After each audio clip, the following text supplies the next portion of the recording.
Habang abala ang Armed Forces of the Philippines sa tuloy-tuloy na modernization program, isang bagong proyekto na naman ang lumutang para sa Philippine Navy.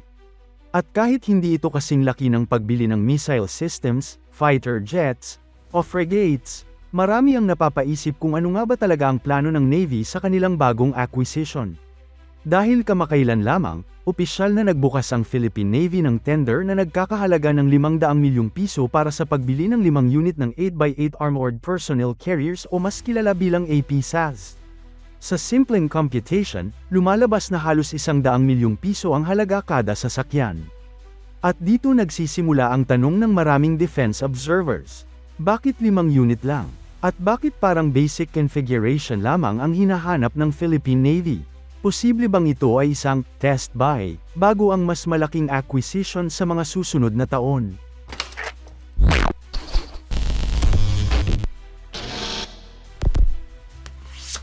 Sa unang tingin, mukhang maliit lang ang proyekto.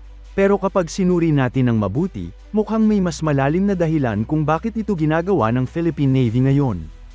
Ayon sa initial details ng proyekto, ang mga APC na bibilhin ay para gamitin ng Peacekeeping Operations Battalion ng Philippine Navy. Ibig sabihin, hindi ito agad para sa frontline amphibious assault operations o para sa mabibigat na combat mission sa West Philippine Sea.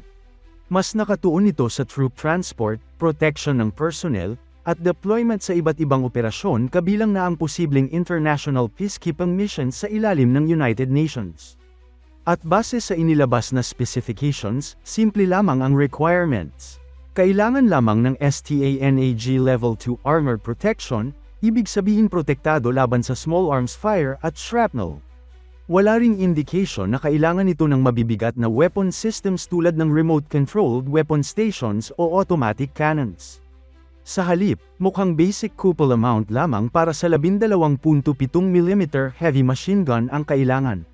Dito pa lang, makikita na agad na hindi hinahanap ng Philippine Navy ang pinaka-high-end na armored vehicle sa merkado.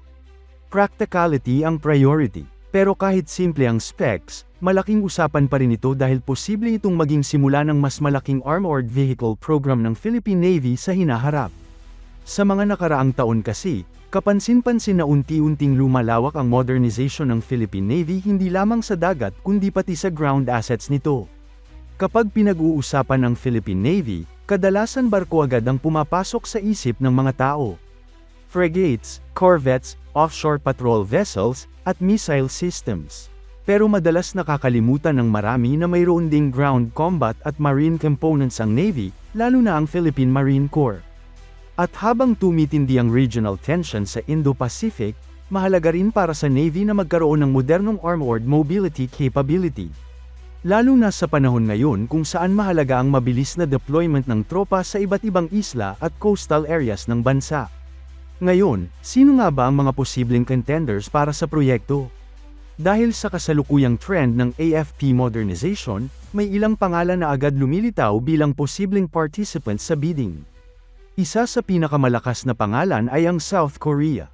Sa mga nakaraang taon, halos naging pangunahing defense partner na ng Pilipinas ang South Korea pagdating sa military equipment. Mula FA-50 fighter jets hanggang naval assets at iba pang military systems, makikita talaga ang malalim na defense cooperation ng dalawang bansa. Isa sa mga posibleng ialok ng South Korea ay ang Hyundai Rotem K808 White Tiger. Ang K808 ay isang modernong 8x8 armored vehicle na ginagamit na rin ng Republic of Korea Army. Kilala ito sa magandang mobility, amphibious capability, at modernong design. Bagay ito sa tropical at island environment tulad ng Pilipinas. Bukod dito, posible ring lumahok ang Hanwha Aerospace gamit ang kanilang Taigun 8x8 armored vehicle. Ang Taigun ay isa ring modernong APC platform na may iba't ibang variants depende sa pangangailangan ng customer. Pwede itong gawing troop carrier, command vehicle, reconnaissance vehicle, o kahit fire support platform. At dahil agresibo ngayon ang South Korea sa pag-expand ng defense exports nito, hindi malabong seryosohin nila ang bidding na ito. Pero hindi lamang South Korea ang dapat bantayan. Malakas din ang posibilidad na sumali ang Turkey. Sa mga nakalipas na taon, mabilis ding lumalawak ang defense relationship ng Pilipinas at Turkey. lalo na matapos ang acquisition ng T-129 attack helicopters ng Philippine Air Force. At pagdating sa armored vehicles, isa ang Turkey sa mga bansang may malawak na experience. Isa sa mga posibleng contender ay ang FNSS Pars family. Ang Pars 8x8 ay kilala sa advanced mobility at survivability. Isa ito sa mga modern armored vehicle na ginagamit at ini-export ng Turkish defense industry. Mayroon din itong amphibious capability depende sa variant. Bukod sa FNSS, posible ring sumali ang Otokar gamit ang kanilang Arma armored vehicle family. Ang Otokar Arma ay ginagamit na rin sa iba't ibang bansa at kilala sa modular design nito. Pwede itong lagyan ng iba't ibang weapon systems depende sa pangangailangan ng customer. At dahil simple lamang ang requirements ng Philippine Navy para sa proyektong ito, posibleng mag-offer ang manufacturers ng mas basic at mas murang configurations upang maging competitive sa bidding. May isa pang interesting possibility na hindi dapat balewalain. At ito ay ang Eastern Europe. Sa mga nakaraang taon, lumalakas din ang presence ng Eastern European defense companies sa international market. Isa sa mga posibleng sumali ay ang Czech Republic-based Excalibur Army gamit ang kanilang Panzer II armored vehicle. Ang Panzer II ay isang combat-proven platform na ginagamit na rin sa ilang bansa sa Europe. Kilala ito sa flexibility at magandang protection level. At dahil mas competitive minsan ang presyo ng Eastern European military equipment kumpara sa Western counterparts, posible itong maging attractive option para sa Philippine Navy. Pero dito papasok ang mas malaking tanong. Kung 5 unit lamang ang bibilhin, sulit ba talaga ito? Para sa ibang observers, maaaring hindi pa ito full-scale acquisition. Sa halip, posible itong isang evaluation phase o test buy. Karaniwan na ito sa ibang bansa. Bumibili muna ng maliit na quantity para masubukan sa actual local conditions bago mag-commit sa mas malaking order. Importante ito lalo na sa Pilipinas dahil unique ang operating environment ng bansa. Mainit ang klima, maraming coastal at island terrain, at madalas din ang baha at matinding ulan. Hindi lahat ng armored vehicle na maganda sa brochures ay effective agad sa Philippine conditions. Kaya posible na gustong makita muna ng Philippine Navy kung alin sa mga platforms ang pinakaangkop para sa kanilang operasyon. At kapag naging successful ang initial deployment ng 5 APSAS, hindi malayong magkaroon ng follow-on orders sa hinaharap. Posible ring hindi lang Philippine Navy ang makinabang dito. Kapag napatunayan ng isang platform ang performance nito, maaari rin itong pag-aralan ng Philippine Marine Corps o kahit ng Philippine Army para sa future acquisitions. Isa pa sa dapat bantayan dito ay ang usapin ng interoperability. Ngayon kasi, mahalaga sa AFP modernization ang compatibility sa allied forces lalo na sa United States at iba pang defense partners. Kung ang mapipiling APC ay compatible sa communication systems, logistics, at operational standards ng allied militaries, malaking advantage ito para sa joint exercises at multinational operations. At dahil peacekeeping battalion ang gagamit nito, mahalaga rin ang reliability at troop protection. Hindi naman kasi palaging heavy combat ang mission ng peacekeeping units. Minsan mas mahalaga ang survivability, mobility, at ability na mag-operate sa unstable environments.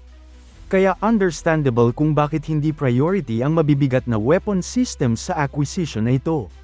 Sa totoo lang, kahit simpleng APC project lang ito sa papel, nagpapakita pa rin ito ng mas malawak na trend sa modernization ng AFP. Unti-unti nang lumilipat ang focus mula sa internal security operations papunta sa territorial defense at professionalization ng military capabilities. At habang tumatagal, mas nagiging diversified ang defense acquisitions ng Pilipinas. Hindi na lang puro barko o eroplano, pati armored vehicles, drones, radar systems, missile platforms, at command systems ay tuloy-tuloy na ring pinapalakas. At sa dami ng posibleng contenders mula South Korea, Turkey, at Eastern Europe, siguradong magiging interesting ang magiging resulta ng bidding na ito. Dahil hindi lang presyo ang magiging labanan dito, kasama rin ang reliability, after-sales support, maintenance packages, technology transfer possibilities, at political relationships. Sa dulo, kahit 5 APC lang ito, Posible itong maging foundation ng mas malaking armored mobility program ng Philippine Navy sa hinaharap. At kung mangyayari yun, maaaring itong simpleng 5-unit acquisition ngayon ang magsilbing umpisa ng panibagong modernization path para sa Naval Ground Forces ng Pilipinas. Kaya sa mga susunod na buwan, maraming defense watchers ang siguradong tutok sa magiging resulta ng bidding na ito. South Korea ba? Turkey? O may dark horse contender mula Eastern Europe? Abangan natin kung sino ang makakakuha ng susunod na armored vehicle contract ng Philippine Navy.